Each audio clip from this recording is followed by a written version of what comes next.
Today is Thursday, October 16th, 2025. This is Quick Start from CBN News. I'm Dan Andros. President Trump gives a dire warning to Hamas after they return remains of someone who wasn't a hostage. We'll have that top story and more on today's podcast, where we bring you news from a Christian perspective. Don't forget to subscribe and leave a rating. Email us, quickstartpodcast@cbn.org. That's our email address. We're glad you're here with us each and every weekday as we're getting up and going through the news bright and early. Joining me today, CBN's Billy Hallowell and Trey Goins Phillips. On the focus story, an interesting one here is Mel Gibson has replaced Jim Caviezel in the Passion of the Christ sequel. Yeah, it's a big shakeup as the new movie is just getting underway, so we'll talk about that here in a few minutes. All right, details on that coming up in just a moment. And on the main thing, pop star Kaya Jones speaks out for Israel. Some strong words there, and we'll get to those coming up on the main thing. All right, make sure you subscribe to all of our CBN News podcasts. You can find the links to them right there in the description of our podcast episode here. We do it in every podcast episode so you can find them, and we'd appreciate you checking those out. And with that, we are going to head now to the news in 90 seconds.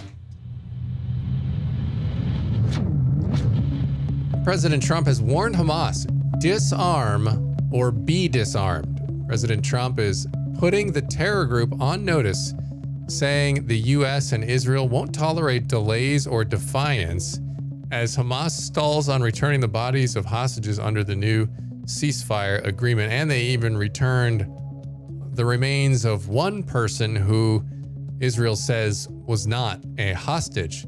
Israel's halted its troop withdrawal and shut down the Rafah crossing, accusing Hamas of violating the deal that required all 48 hostages, alive and deceased, to be returned by Monday. So far, only 7 of the 28 presumed dead had been recovered.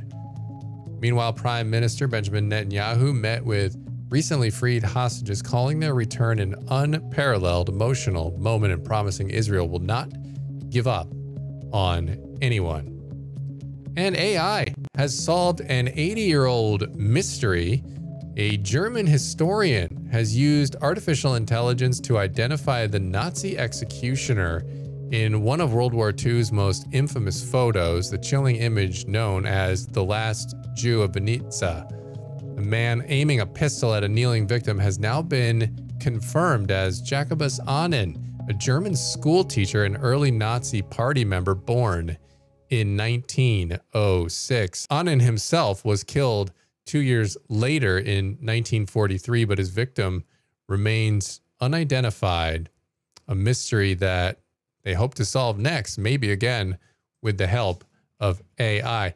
And guys, listen, for all the grief that AI gets, and we were having some fun the other day with Sora 2 now, which is just ridiculous. I don't know if you've seen this, people making these videos, and it's essentially like TikTok, but it's AI.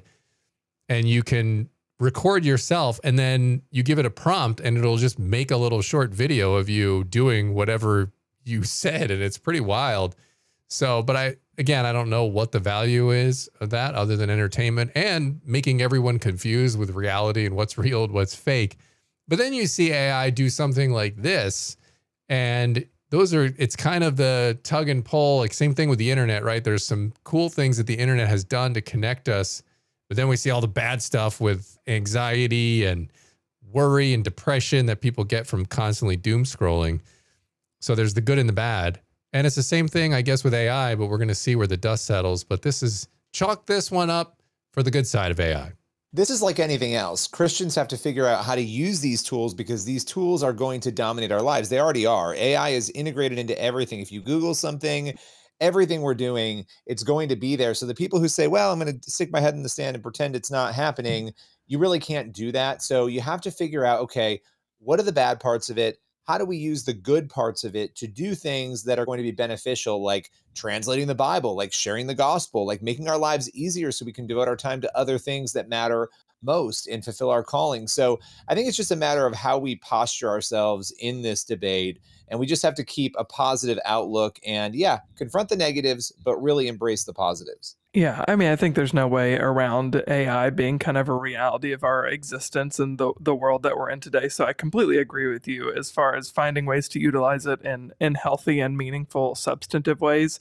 But I think my biggest concern with all of this, one, is I mean, the blurring of reality versus non-reality with Sora. I mean, how could that go wrong, right? There's like a million ways to Sunday that it could go wrong. But yeah, so I think it's fascinating, but also a little bit scary. I think the one thing that bothers me the most is it's eliminating the need for critical thinking skills. So I think if we're going to continue to use AI, we need to also kind of double down on how can we think critically about these things. And that's, you know, the kind of conversations you just encouraged there, Billy.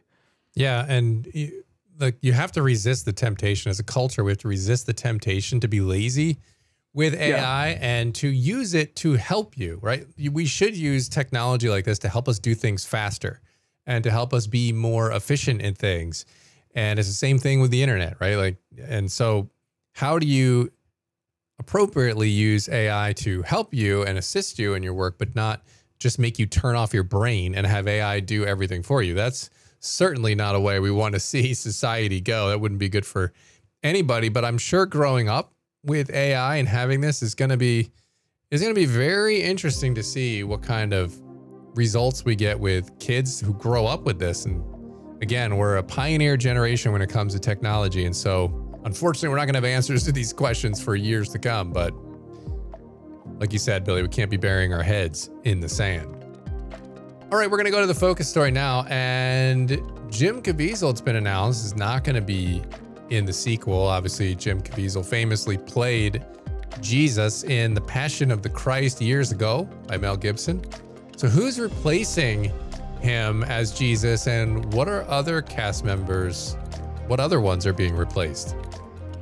Yeah, so Finnish actor Jaakko Oudinen is replacing Jim Caviezel. Of course, Caviezel played Jesus in The Passion of the Christ originally back in the early 2000s, and it became the highest grossing movie of all time at that point. But Caviezel will not be, as it turns out, reprising his role as Jesus, despite people thinking that he would. It'll instead be this Finnish actor Jaakko Oudinen. Other new cast members will include who is playing Mary Magdalene. It was Monica Bellucci, and now it'll be a different actor, as well as the mother of Mary will be played by someone different. So there are several people being recast, none of them as big A-list actor names that you would be familiar with. Several of these actors are new to a film, at least a film of this caliber. So, but it is interesting to see Caviezel being replaced because everybody just assumed he's a shoo-in, right? He's a shoo-in to play the role of Jesus again. What was Mel Gibson's reasoning for the replacement, and what has he said about the new script? Yeah, so Mel Gibson said that he picks up, of course, right after the crucifixion of Jesus. The resurrection is only 3 days later, and he said de-aging the actors like Caviezel through CGI would, quote, be very costly and not something that he's wanting to fork over all of the cash for. So really, that was what it came down to. He says it just doesn't make sense on paper financially to recast Caviezel for the role of Jesus because, of course, he's aged many years since the first film was made, so they would have to do a lot of artificial intelligence work to make him look much younger than he actually is. As far as writing the script, he co-wrote it again with his partner from the first film, Randall Wallace. And he described the film as, quote, nothing like he has ever seen before. He said, I've never read anything like it. So as far as, though, something about Caviezel that I do want to mention is it's interesting that Caviezel, I think, was just assuming initially that he would probably be asked to reprise his role as Jesus because he went on a podcast now several months ago, and he said that he was interested and excited about the opportunity. He said that he'd been rereading the Screwtape Letters by C.S. Lewis to help, quote, get him in the mindset needed for a role like this. So he said he'd been fasting, and as a Catholic, he said he'd been praying, and he had plans to continue those spiritual practices ahead of potentially being invited to reprise his role. But of course, ultimately, he wasn't, as Mel Gibson has just announced. So when are the first and second parts of the film being released? Yeah, so The Resurrection of the Christ Part 1 is going to premiere on Good Friday, which will be March 26th of 2027, and then Part 2 will be released on May 6th, 2027. So something to look forward to, not this coming Easter season, not in 2026, but the year after. Yeah, absolutely. And it'll be really interesting, like you just said there, people saying that it is unique and nothing like they've seen before, which is interesting because there have been lots of people who have done many different versions of different parts of the Bible and scripture, which is great. You always love to see it, but it's interesting to think, okay, well, what is Mel Gibson going to do this time that puts a twist on it, but hopefully stays biblical, but gives us a new way of looking at the story and seeing what happens here? Because if it's anywhere near as big and influential as the first one, I mean, that generally speaking is most likely going to be a good thing. I'm excited to see where this all goes. Big shoes to fill. You know, he's got to fill his own shoes, which is tough. I mean, he already broke records the first time, but I think this is the perfect time right now in this culture that we're in for this project to come back and tell the rest of the story. So I'm excited to see what happens. Absolutely. Well, thank you for bringing that one to the radar today, because I mean, it's kind of one of those things we keep seeing, like blips, like it's coming. And it's like, we're going to blank, and before we know it, the thing is going to be released. So it's on the horizon now, and looking forward to seeing that day when it finally gets released. So appreciate it. And we're going to go to the main thing now. And obviously anti-Semitism has been rising on the left, as it often does, but then also in some corners on the far right. Trey caught up with former Pussycat Dolls singer Kaya Jones, who's now an outspoken Christian and advocate for Israel, about why she is making such a firm stand for the nation of Israel. That's today's main thing. Why is speaking out for the state of Israel and for the Jewish people so important to you right now? Well, it's important because of what God tells us, right? And he can't lie. He cannot lie. His word is perfect. So we either believe that or we're calling God a liar. And my God is not a liar. He is true to every promise. And there will be the full restoration of the house of Jacob. And we are a part of that. We are a part of that. We are a big part of it. We are to be the fragrance of the Messiah so that our brothers and sisters in the nations who do not know him can see him. And so the best way for us to do that is stand for truth and stand for his words, which tells us very clearly we have to stand for all people, not just Jewish people, all people, but definitely that they are a big part of the roots of this tree that we are. They are our roots, and we can't have amnesia right now and forget where we come from. Our Messiah is Jewish, and our traditions, every part of our Christian Bible and traditions is quilted by the seeds of Abraham. It is very serious that we understand that. But the song Jerusalem is truly the Lord. Corinne Baselli singing in Arabic, Shai and Ronza singing in Hebrew, and me singing in English. And we recorded that in 2024. We weren't prepared that there was that the war was coming to an end when this album was going to be released. We didn't know. We just were writing and singing, and Corinne, she had written the song, and she said, "Would you sing on it?" I said, "Absolutely." I said, "Can I include it in the album?"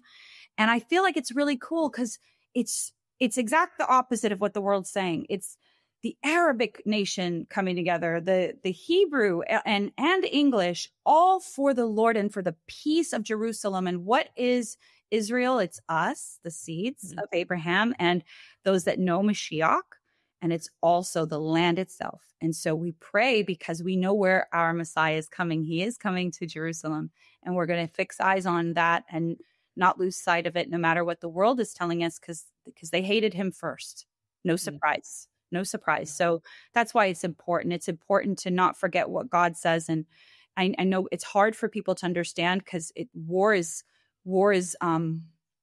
it's brutal.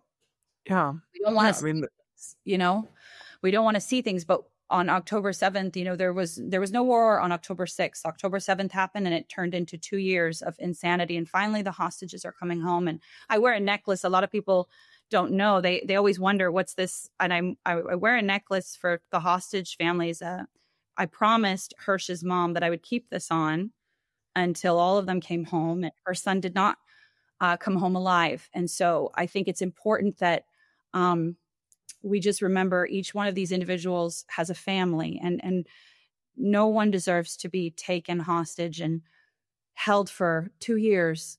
It's unimaginable, and it could happen to anyone and anywhere in the world. So let's move with love and kindness and grace, and be mindful of what God tells us in these times. Yeah. You know, we just passed the 2-year anniversary of Hamas's attack on the state of Israel. And of course, as you mentioned, we've seen President Trump and Prime Minister Benjamin Netanyahu in Israel announcing a ceasefire agreement that will end up with the hostages ultimately prayerfully coming home, those who remain. But you posted on social media that you are going to continue to speak out for the state of Israel, for the Jewish people, and that it is costing you followers. Why do you think we live in a place right now where we're so divided? That's part one of my question. And part two, as an artist, how can you help mend some of that? Well, music should help. I'm going to start with that one first. Music should help mend the world, right? Because we have the ability to bring forward true love and true support for each other, no matter where we're from and no matter what our race or religion might be. Music is a universal language, no matter, because you can feel it. Even if Corinne is singing in Arabic, you feel her heart, and Shai is singing in Hebrew, or I'm singing in English. Even people who don't know English, they hear the heart. And so it's a positive way to try and unite nations in these times of division, because the enemy is real. It's a spirit, guys, and he's attacking. But also, why is it the main importance for me of, putting my neck out there for Israel has been what I learned in school. I hear a lot of these influencers talking against the nation of Israel, and I wonder where their theology is. Where did they get this notion? Was it just deep diving into, the internet, or was it going to what the scriptures tell us? Because Jesus is clear. If we look at even what Paul wrote, right, in book of Romans, that we're not to be boastful. Yeah. In Romans 11, do not be boastful, for the full restoration of Jacob will happen. And it is when the last Gentile comes in. So guess what, guys? We got a lot of work to do as believers of Jesus. We got a lot of work to do. And so, yes, I will continue to support Israel, especially because I went there during the war. I met with hostage families. The Lord gave me a hostage to pray for. Praise our Father in heaven. She got home this year. Praise the Lord. He put me at her home, and I prayed with Eileen Marks from All Things Possible Ministries. We prayed right then for her to come home, and for her to then come home. I was in tears that day that she got released. So God is faithful, right? And when I went there and I saw what happened, it really hurt me to see that so many people were not told what happened to the Israeli people. It was just the narrative was flipped so quickly. And they're giving a lot of pressure to our president and to Netanyahu. And the truth is that both of those men, it's a thankless job, yeah? Because no matter what they do, it's never enough. No matter who's in office, whether it be Obama, Bush, or Trump, no matter any of the men that take office, it's never good enough for some. But we need to always be in prayer for these people in power, because they do have a lot of say and they do have a weight of the world on their shoulders. And we need to continue to be in prayer that they give it to God, because if they give it to God, they'll make the right decisions. I'm very proud of President Trump for taking the initiative to really make a deal happen here. We needed to get these people home, and the war needs to end, and it's coming to an end. And I'm grateful if it's bothering people that we say good work when it's for peace, then something's wrong with us, because it doesn't matter which side of the aisle you sit on. Peace should be for the whole world. We want peace. It's like the pageant, in pageant, they ask pageant girls, like, what's your want or what's your wish? And they always say world peace. This is a moment for true peace in the Middle East. Jordan was involved in this negotiation, Qatar and Turkey. Come on, guys, this is a beautiful thing.